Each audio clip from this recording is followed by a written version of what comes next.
আলাইহি সাল্লাম বলেছিলেন যে যুলহিজ্জার 10 তারিখ পর্যন্ত আমল আল্লাহর কাছে যত প্রিয়, পৃথিবীতে আর কোনো দিনের আমল তত প্রিয় নয়।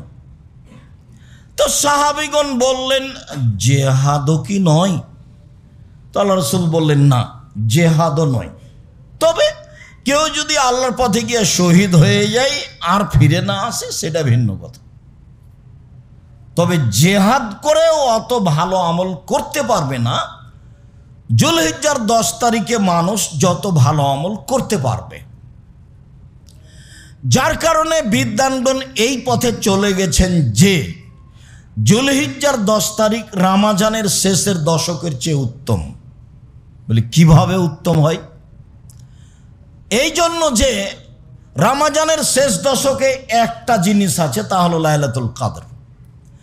আর যুলহিজ্জার প্রথম দশকে 3টে জিনিস আছে। 1, কুরবানি, বিশাল ব্যাপার। 2, হজ। 3, আরাফা। যুলহিজ্জার 10 তারিখে 3টে কাজ বড় বড় আছে, যেটা ভিন্ন ভিন্ন জান্নাতের বড় বড় মাধ্যম। যার কারণে এই 10 দিন উত্তম বেশি। তো এই 10 দিনের ইবাদত আল্লাহর কাছে সবচেয়ে বেশি উত্তম অন্য যে কোনো দিনের চেয়ে। তাহলে আমরা যুলহিজ্জার 10 তারিখ পর্যন্ত কি আমল করতে পারি? তাতে একাধিক দিন বলা হয়েছে। তার 1 নম্বর আমল হলো সিয়াম।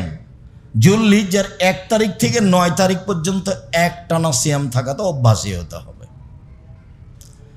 যুলহিজ্জার 2 নম্বর উত্তম আমল হিসেবে বলা হয়েছে দান, সাদাকা, দান, যেটা একাধিক দিন বলেছি, আজকের জন্য নতুনভাবে বলার প্রয়োজন করে না। তবু এতটুক যে রাসূল সাল্লাল্লাহু আলাইহি সাল্লাম যখন ঈদের মাঠে গিয়ে মহিলাদের পাশ দিয়ে যাচ্ছিলেন, তখন বললেন, ইয়া মাশার নিসা তাসাদ্দাকনা ফাইন্না উরিতুকুন্না আকসারান নার। মহিলারা তোমরা দান করো, আমি তোমাদের অধিকাংশ দেখি জাহান্নামী। জাহান্নাম বলতে নারী আর নারী, জাহান্নামের অধিকাংশ মানুষই নারী। তো তোমরা দান করো মানে জাহান্নাম থেকে বাঁচার পথ, একবারে সরাসরি পথ। দান করো বেঁচে যাওয়া। তোমরা তো জাহান্নামের অধিকাংশ মানুষই নারী, তোমরাই বাঁচবা কিভাবে? দান করো।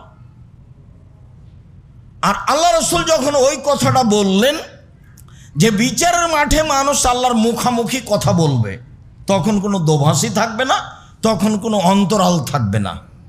ডান দিকে দেখবে, সব কর্ম দেখবে, বাম দিকে দেখবে, সব কর্ম দেখবে, সামনের দিকে দেখবে, জাহান্নাম দেখবে। তখন আল্লাহ রাসূল বললেন, ফাত্তাকুন নারা ওয়ালাউ বিশিক্কি তামারাতিন। পৃথিবীর মানুষ, তোমরা জাহান্নাম থেকে বাঁচো। খেজুরের বীজের উপর যে একটা সাদা সামান্যতম ছাল থাকে, সামান্যতম একটা সাদা ছাল থাকে, ওই ছালের সম পরিমাণ হলেও দান করে জাহান্নাম থেকে বাঁচো।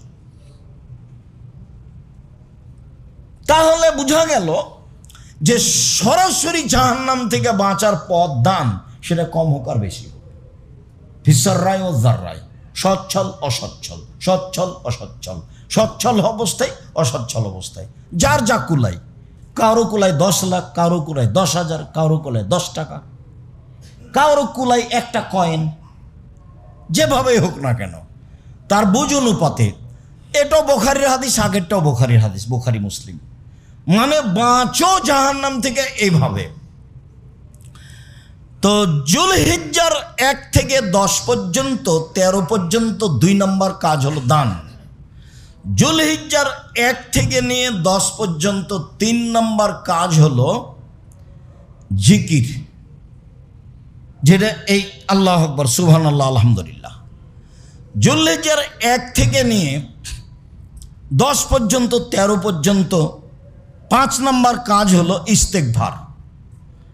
এই কয়েকটার সমন্বয়ে আল্লাহকে ডাকা হবে যুলহিজ্জার 1 থেকে নিয়ে 13 পর্যন্ত।